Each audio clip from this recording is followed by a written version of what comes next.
अनेक, सत्य एक होता है, शील अनेक होते हैं। धर्मशील, कर्मशील, ज्ञानशील, विवेकशील, शील बहुत होते हैं और सत्य एक ही होता है।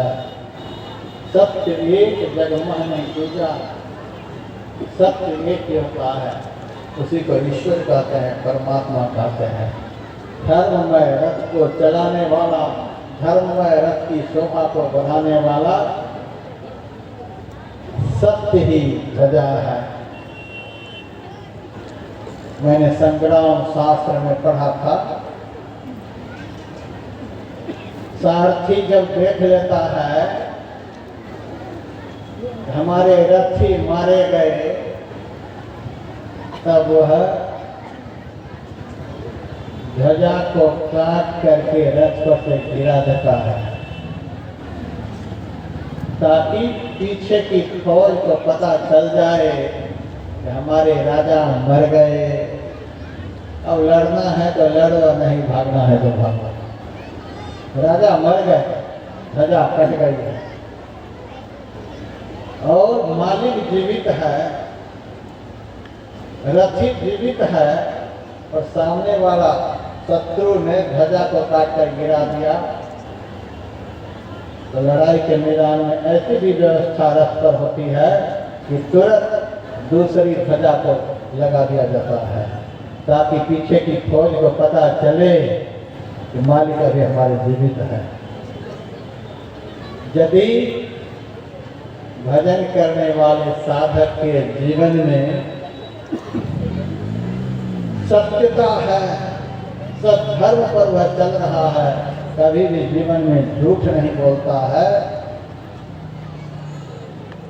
दैवी संपदा के जो 26 गुण हैं पढ़कर देखिए गीता के 16वां अध्याय में। अभयम सत्य संशुद्धि ज्ञान योग व्यवस्थिति दानम तपस्य यज्ञ स्वाध्याय सर्वार्जवम अहिंसा सत्यमः क्रोध त्याग शांति पैशनम दया भूतेषु लोलुप्तम मार्गं ह्रीचाकुलम तेज क्षमा धृति शौच मत्रोह नातिमानता भवन्ति सब बदन देवी नवजात से भारत। ये 26 गुण है दैवी संपदा के, जो सत्य का परिपालन करते हैं उनके पीछे ये 26 गुण उनकी सहायता करने के लिए चलते हैं। यदि साधक के जीवन में सत्यता का अभाव हो गया तो पीछे के सद्गुण रूपी फौज समझ जाते हैं हमारे मालिक मर गए, छोड़ो इसको, पलायन करो, सारे सद्गुण से छोड़ करके भाग जाते हैं। सत्य ही धर्ममय रथ की शोभा को बढ़ाने वाली ध्वजा है, शीलता पताका है। साधक को शीलवान होना चाहिए, चरित्रवान होना चाहिए, विनम्र होना चाहिए, अपने से बड़ों का आदर मान सम्मान करने वाला होना चाहिए।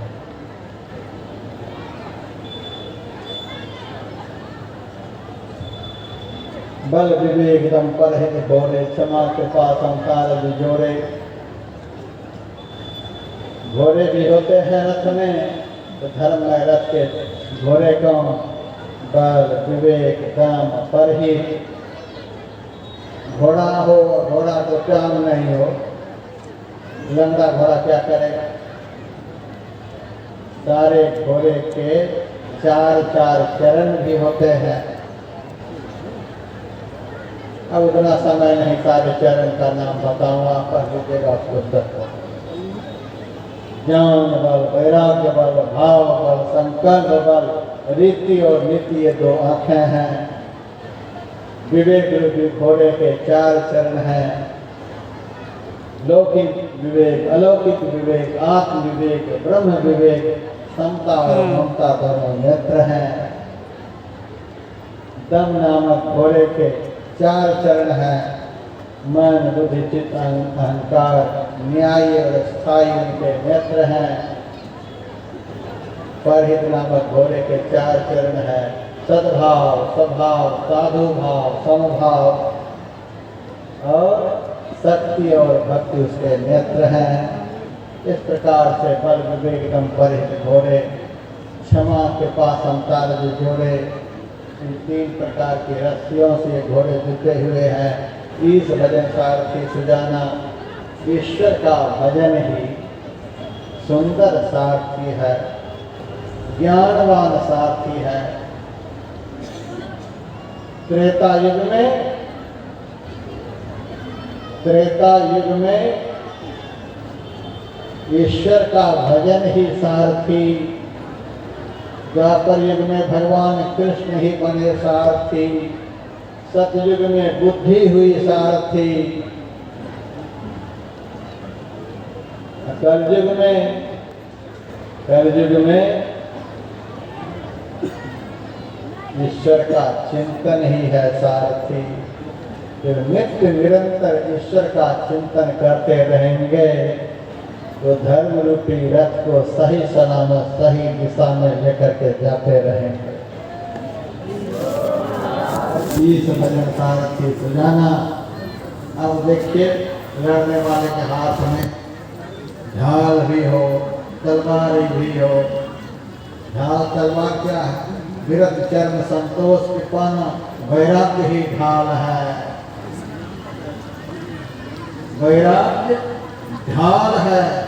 दुश्मनों के आक्रमणों से अपने को बचाने के लिए ढाल ही बहुत बड़ा सहायक हथियार होता है।